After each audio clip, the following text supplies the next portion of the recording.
नमस्कार, आपका स्वागत है शिवालिक जर्नल में। मैं हूं अरविंद कुमार। दोस्तों, बीते सोमवार को हमने आपको एक खबर बताई थी जो कि उत्तर प्रदेश के प्रयागराज से थी, जहां पर भारतीय सेना के एक जवान की जो है एक रोड रेज के केस में उनको पीट पीट करके उनकी हत्या कर दी गई थी। जवान का नाम जो है वो विवेक सिंह बताया गया और उनकी उम्र 28 साल बताई गई। साथ में ये भी पता चला कि जो विवेक हैं वो इस वक्त जो है वो दिल्ली में कार्यरत थे, भारतीय सेना के इंटेलिजेंस विभाग में कार्यरत थे और बीते कुछ दिनों से वो छुट्टी पर अपने घर प्रयागराज के करछना में आए हुए थे। आपको बता दें कि उनकी एक चचेरी बहन की शादी थी जिसमें विवेक शामिल होने के लिए आए थे और 29 नवंबर को जो है वो अपने दोस्त के साथ उनकी अपनी बहन की शादी से लौट रहे थे। उसी दौरान एक स्कॉर्पियो उनको ओवरटेक करती है, गलत तरीके से ओवरटेक करती है, जिसके बाद स्कॉर्पियो सवार लोगों और विवेक सिंह जो आर्मी जवान थे उनके बीच में जो है बहसबाजी होती है। थोड़ी देर बाद मामला शांत भी कर दिया जाता है, लेकिन जैसे ही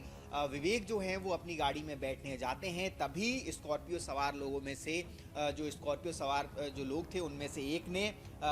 जो है आरोपी थे, जो स्कॉर्पियो सवार उनमें से एक आरोपी ने जो है रॉड से, ऐसा बताया जा रहा है, रॉड से विवेक के सर पर हमला किया, जिससे कि विवेक जो है वो वहीं पर मूर्छित होकर के गिर पड़े। जिसके बाद बाकी जो स्कॉर्पियो में सवार आरोपी थे उन्होंने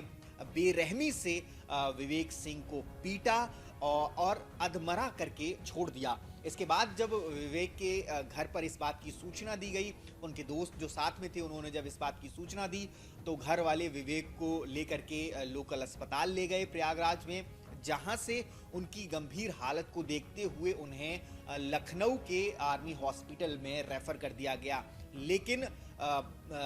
बदकिस्मती से जो है विवेक ने रविवार को सुबह जो है गंभीर चोटों के चलते, सर में बहुत ज़्यादा उनको गंभीर चोटें आई थी जिसके चलते उन्होंने इस दुनिया को अलविदा कह दिया। उनका निधन हो गया। आपको बता दें कि ये मामला जैसे ही इस मामले की जो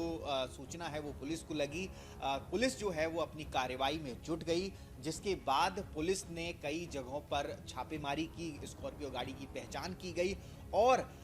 इसके बाद जो विवेक के पिता हैं, विवेक सिंह, जो मृतक जवान हैं विवेक सिंह, उनके पिता उमाकांत जी जो हैं वो भी आपको बता दूं कि आर्मी से रिटायर्ड हैं। उन्होंने जो है नामजद 5 लोगों के खिलाफ जो है मुकदमा दर्ज कराया था, जिसके बाद पुलिस ने अलग अलग जगहों पर छापेमारी की, उन लोगों की धरपकड़ के लिए स्कॉर्पियो की पहचान की गई। अब ऐसा बताया जा रहा है, जो अब रिपोर्ट्स आ रही हैं, जो अब खबरें आ रही हैं, उसमें ऐसा बताया जा रहा है कि 5 लोगों को अरेस्ट जो है वो कर लिया गया है। और आपको चौंकाने वाली बात इसमें सब में ये है कि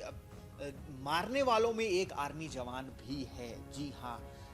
मृतक विवेक सिंह जो कि आर्मी जवान हैं, उनको मारने में भी एक आर्मी जवान शामिल है। जी हाँ, आपको बता दूं जिनके खिलाफ एफआईआर हुई थी और जो अरेस्ट हुए हैं आरोपी, उनके नाम कुछ इस प्रकार हैं। एक जो है वो उत्तर प्रदेश पुलिस में ही सब इंस्पेक्टर के पद पर उत्तर प्रदेश के ही जिले मिर्ज़ापुर में तैनात है, जिसका नाम राजकमल पांडे है, जिसकी वो स्कॉर्पियो गाड़ी थी, वो इस गाड़ी का ओनर है। दूसरा जिसके खिलाफ आरोप लगाए जा रहे हैं, जिसके खिलाफ आरोप दर्ज कराया गया है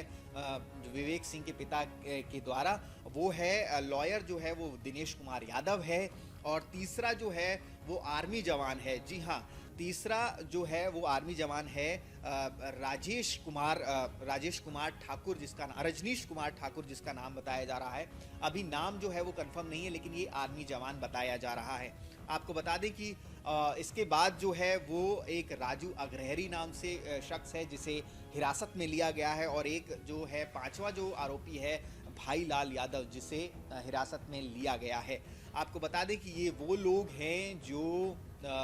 विवेक सिंह की हत्या में शामिल आरोपी बताए जा रहे हैं। ऐसा बताया जा रहा है पुलिस के द्वारा कि ये 5 जो थे उस दिन उस गाड़ी में सवार थे और इन्होंने ही जो है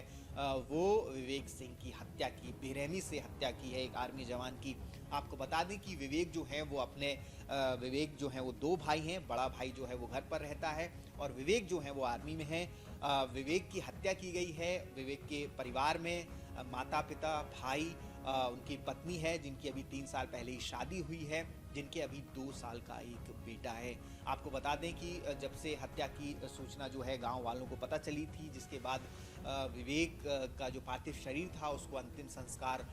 नहीं करने का फैसला लिया गया था गांव वालों द्वारा, क्योंकि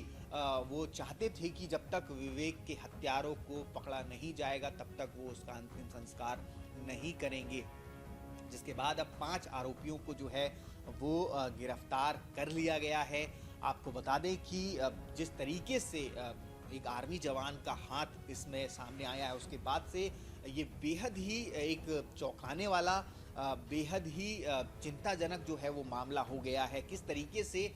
जिन पर देश की रक्षा की जिम्मेदारी थी, किस तरीके से जिन पर प्रदेश के लोगों की सुरक्षा की जिम्मेदारी थी, किस तरीके से जिन पर कानून को जो है कानून की रक्षा की जिम्मेदारी थी, हर वो तबके का इंसान इन 5 लोगों में शामिल है जिसने विवेक सिंह की हत्या की। आप देख सकते हैं जैसे पुलिस वाले एसआई राजकमल पांडे जो है वो उसके ऊपर इस प्रदेश के नागरिकों की सुरक्षा की जिम्मेदारी थी। दूसरा लॉयर जो है, जो इसमें लॉयर है दिनेश कुमार यादव, उस पर कानून की सुरक्षा की जिम्मेदारी थी, उसने भी इसमें उसको भी आरोपी बनाया गया है। तीसरा आर्मी जवान जिसको देश की सुरक्षा की जिम्मेदारी दी गई थी, उसने अपने ही एक भाई की जान ले ली एक तरीके से कहा जाए, क्योंकि आर्मी में भाईचारा जो होता है वो सबसे ऊपर माना जाता है। लेकिन ऐसे में जब एक आर्मी जवान दूसरे आर्मी जवान की जान ले ले तो कहीं ना कहीं ये विषय चिंताजनक भी है। और मुझे लगता है कि जिस तरीके से ये पूरा मामला है, कहीं ना कहीं पुलिस जांच में कुछ और भी मुझे ऐसा लगता है, व्यक्तिगत तौर पर मुझे ऐसा लगता है कि कुछ ना कुछ इनकी पुरानी रंजिश भी सामने आ सकती है, क्योंकि जिस तरीके से मारा गया है विवेक को, वो ऐसा नहीं लगता है कि किसी एक रोड रेज के मामले में ही मारा गया। ऐसा लग रहा है कहीं ना कहीं कि कोई ना कोई पुरानी रंजिश है या कोई ना कोई पुरानी ऐसी बात है जिसको लेकर के ये लोग जो है वो विवेक को जो है अपनी निगरानी में रखे हुए थे, विवेक पर नज़र रखे हुए थे और उन्हें शायद जो है बीते 29 नवंबर को ये मौका मिल गया, जिसके बाद विवेक के साथ उन्होंने ये घटना को विवेक के ऊपर उन्होंने इस तरीके का हमला कर दिया। अब ये पुलिस जांच का विषय है कि इसमें और क्या सामने निकल करके आता है, किस तरीके की, क्या ये एक षड्यंत्र के तहत किया गया, क्या ये प्री प्लान्ड मर्डर था विवेक का, क्योंकि कुछ भी अभी क्लियर नहीं है, सिर्फ गिरफ्तारियां हुई हैं। हम चाहेंगे कि विवेक सिंह को जो कि भारतीय सेना के जवान थे, उन्हें जल्द से जल्द न्याय मिले और इनमें से जो भी आरोपी है उन्हें कड़ी से कड़ी, सख्त से सख्त सज़ा सुनाई जाए, ताकि ऐसा करने से पहले कोई भी व्यक्ति जो है वो एक बार उसके अंदर कानून का डर बैठ जाना चाहिए। और अगर ये संभव है तो उत्तर प्रदेश पुलिस को एक बार फिर से ये साबित करना चाहिए कि उत्तर प्रदेश में या उत्तर प्रदेश सरकार को ये साबित करना चाहिए कि उत्तर प्रदेश में अब कानून का राज है, ना कि ऐसे गुंडों का, बदमाशों का राज है। जय हिंद, जय भारत।